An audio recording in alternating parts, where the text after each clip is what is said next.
Now you guys seem to love the last Scooby Doo video, and honestly so did I. It was so nostalgic and I just needed that positive energy in my life, you know what I mean? I think we all need a bit of that positive energy in our life right now, so thankfully the series is continuing. Funnily enough, a lot of you commented saying I'm a mix of Daphne and Velma in the comments, which I mean it is a compliment, so I guess I'll take it. I actually want to know which character you'd be if you had to choose, so tell me in the comments below. What is up, you guys? Hope you're having an awesome day. I'm your host Ayman Hassan and welcome back to another video. Today we have the top 10 scary Scooby Doo urban legends part 2. Starting us off with number 10 is Under the Influence. Now the legend that Shaggy is a pothead is quite an infamous one, but what was the origin story of it? Legend has it Shaggy used to be a really lonely kid that actually got bullied by the other members of the squad in high school. As a nerd, Velma probably bullied him for his intelligence, Daphne was a popular pretty one that just bullied everyone, and her boyfriend Fred the jock most likely beat him up. They mockingly called him Shaggy because he smelled. That was a nickname born out of love, let me tell you that.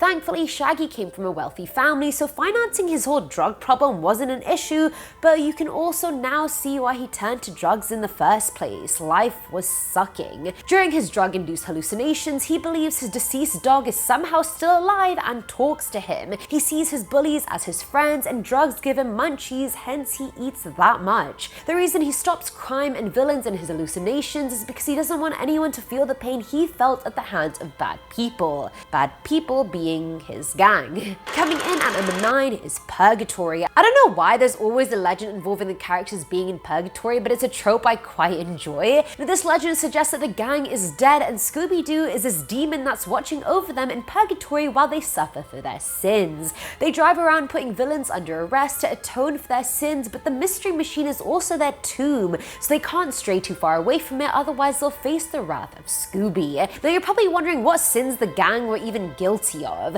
Daphne was a femme fatale who used sex to get what she wanted. Shaggy was a junkie who overdosed and died. Fred was a womanizing sociopath, and Velma was too focused on academia to focus on anything else, which I don't even think counts as a sin, but sure.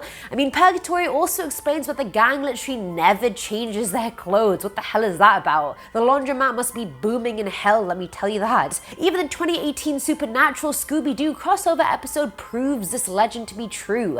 The supernatural heroes Sam and Dean transport to the Scooby Doo world, and considering how many times they found themselves in hell or heaven or purgatory means this isn't even a huge stretch. At number 8 we have the red shirt. Shaggy is almost always seen wearing his signature green t-shirt and brown pants, but ever so often he sometimes wears a red shirt. Why does he do that? The legend says that Shaggy is in fact a slave to time travel, and that a future event that hasn't happened yet in the timeline forces the group to split up. Shaggy, along with Scooby and Scrappy Doo, travel around the US doing temporary jobs, and obviously Shaggy can't look like himself, so his disguise is the red t-shirt. Shaggy then ends up wasting all his money on a new car with which he goes into the South to get his inheritance. We see that happening in Scooby Doo and the Boo Brothers. When he successfully gets his inheritance, he wastes it on a newer car like a dumb and finds a new job as a coach at Miss Grimwood's finishing school, and we see that in Scooby Doo and the Ghoul School. Dracula, one of the students' dads, turns Shaggy into a werewolf, but he somehow escapes and goes back to human form, but not before entering a time vortex. There he goes back to the past, aka the future Scooby Doo movies, and that's why he's still broke in Zombie Island. Aka Shaggy lives in an endless state of time loops, never actually dying. Every Scooby Doo movie is just another one of his existences, which took me a while to wrap my mind around, but I finally did it. Filling on number 7 slot are supernatural entities. Has anyone else ever thought it was weird that entire towns full of adults in the show are so willing to believe that ghosts and monsters are behind all the crimes that take place? Like, why do they believe it so easily? I know it's a cartoon, but still. Well, one fan theory from Tumblr claims that at one point there were supernatural entities running wild in the Scooby Doo universe. There are monsters in every single movie as well. In Scooby Doo on Zombie Island, monsters exist in a secret area and kill anyone who find them. In Scooby Doo and the Witch's Ghost, Sarah Ravencroft's ghost is literally sealed in a book. So I mean, it's totally plausible that all the monsters and goblins and ghouls and ghosts are sealed up or locked away somewhere in some secret location in the Scooby Doo world. Some escape here and there, so the gang has to catch them, and that's why people think it's totally normal. Now at number 6 are the 5 colleges. According to this legend, the creator of Scooby Doo made the characters all have characteristics that match match with one of the 5 Eastern colleges. If you're unaware, like I was, those colleges are Mount Holyoke, Hampshire, Amherst, UMass, and Smith. Now, the legend states that each member of the gang represents one of the colleges. And before I get into it, I don't know much about any of these colleges, so these aren't my personal opinions of people that go there. It's just what the theory said. Don't come for me if you go to any of them and be like, I'm not like that. I didn't make the theory. Now, Fred is extremely sporty and preppy, making him Amherst. Daphne is a stylish, put-together one that is most likely on the hunt for a husband, making her the upper-class Mount Holyoke. Shaggy is a druggy slacker, making him Hampshire, apparently. And Velma is serious. She's studious. She doesn't have time to worry about which guys are looking at her and which aren't, thus making her Smith. And finally, Scooby Doo is UMass since he's hyperactive and a bit of a party animal. Do you guys go to any of these colleges? Let me know if the stereotype is true in the comments below. Coming in at number 5 is Shaggy, you're a wizard. Do you see what I did there? Instead of Harry, you're a wizard. I'm lolling my ass off, I swear. Anyway, this one comes from Tumblr user Eternal Phantom, who theorized that Shaggy is in fact a wizard. Think about it. Now, it's usually only Shaggy or Scooby who can do things that you'd think are impossible, like levitating objects and just pulling mostly food out of nowhere. And here's more backing to the theory. The first time Shaggy did anything magician-like was in the 1976 episode High Rise Hair Raiser, where he accidentally casts a magic spell twice. In more recent movies, Shaggy seems to be the only group member that can recognize magical objects. Like in Scooby Doo and the Goblin King, a magical character literally calls Shaggy a wizard. What more evidence do you need, people? Shaggy, he's a wizard. At number 4 is the Trust Fund. This one makes Velma out to be the villain and comes from Redditor R-Dendy1.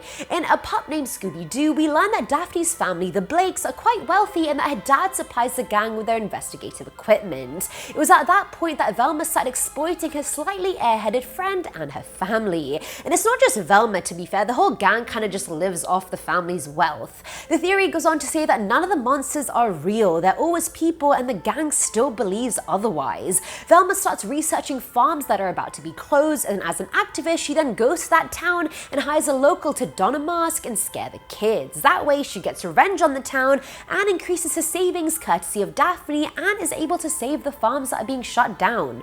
So I guess evil, but also for a good cause. I don't know how I feel about it. Filling at number 3 slot is the sanest member. Back in 2011, Curtis Silver started his Psychology of Cartoon series, and the first episode was about Scooby Doo and the gang. He diagnosed every single character with a personality disorder, and in the end, Shaggy is the one that's the most sane somehow. Considering this whole list was just about Shaggy being a crackhead, literally. Now, before I get into Curtis's diagnosis, I just wanted to let you guys know, obviously these are not my own opinions. I don't mean to offend anyone by saying any of these things. If you have OCD or dependent personality disorder or any of the other ones I mentioned, I'm not trying to hate on you. It's just what Curtis said. I'm just going off what Curtis said. Now let's get into all his diagnosis. He labeled Daphne as suffering from dependent personality disorder and just forever being stuck as a damsel in distress. Velma has OCD, which makes her great for solving mysteries. Fred is a classic narcissist. He's vain and hates criticism or listening to anyone else but himself and cannot stand Shaggy and Scooby. Scooby Doo himself has dissociative identity disorder since he's a dog who thinks he's a human being, but this one is more hereditary since his whole family is like that. And finally, we get to Shaggy. Curtis labeled him as a scared pothead that occasionally suffers from paranoia. However, his paranoia isn't bad enough to be a disorder, making him the only member of the gang that doesn't actually have a personality disorder.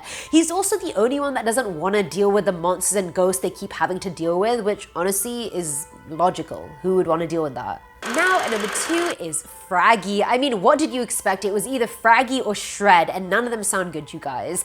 Now, we're all used to thinking it was Fred and Daphne that were a couple and in love, but this theory suggests that the real apple of Fred's eye is Shaggy. In one episode, the gang goes home for Valentine's Day, and Fred goes home with Shaggy, which, I mean, implies that they live together, as roommates, sure, or as lovers. In another episode, Fred meets a male biker and tells him his name is Fred, and then says, unless we're dating, then it's Freddy. Then, within a few episodes after that, Shaggy calls Fred Freddy.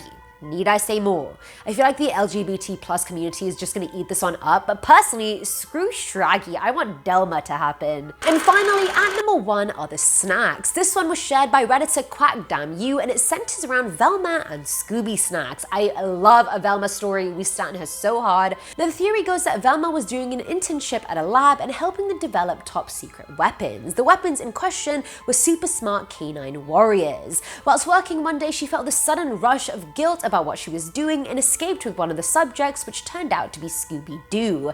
However, there was a catch. In order for Scooby to retain his functions, he requires daily doses of this active agent that she was creating. To fix that problem, she starts baking the agent into little cookies, which ended up becoming Scooby snacks. Not knowing this, Shaggy then ended up trying one and is also now dependent on the agent as well. And that is it for today's video, guys. I feel like, unbeknownst to me, this video ended up being a lot about Shaggy, which he isn't even one of my favorite characters. It's for sure Daphne and Velma. Girl power. Not gonna lie, I am one with the girls. Let me know what you guys thought in the comments below. As always, I'm your host, Ayman Hassan, and if it wasn't for those meddling kids, you'll see me in the next video. Bye. You're a wizard, Hattie. No, I'm not. Yeah, you are. You're a wizard.